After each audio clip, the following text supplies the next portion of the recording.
சந்திரனை ஆதிபத்தியமாக கொண்ட கடகராசி அன்பர்களே, இந்த ராசிக்காரர்களுக்கு புனபூசம் 4ஆம் பாதம், புஷ்யம் 4 பாதங்கள், ஆயில்யம் 4 பாதங்களை கொண்டது கடகராசி.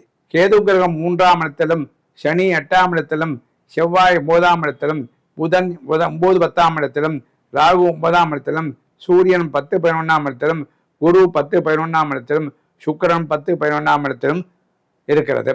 புத கிரகம் 9 10ஆம் இடத்தில் இருப்பது மிக நல்லது. அடுத்ததாக ராகு 9ஆம் இடத்தில் இருப்பது அவ்வளவு நல்லதை கொடுக்காது. ஆகவே பாக்கியத்தை அடைவதற்கு நல்ல ஒரு ராகு பகவானை வழிபட வேண்டும்.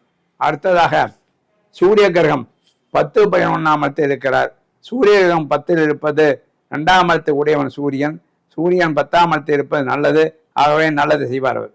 இந்த ராசிக்காரர்களுக்கு சனி செவ்வாய் ராகு போன்றவை இருந்தாலும் இந்த ராகுவினால் சில கருத்தல் ஏற்படலாம். ஆகவே அவர் துர்க்கையை வழிபட வேண்டும்.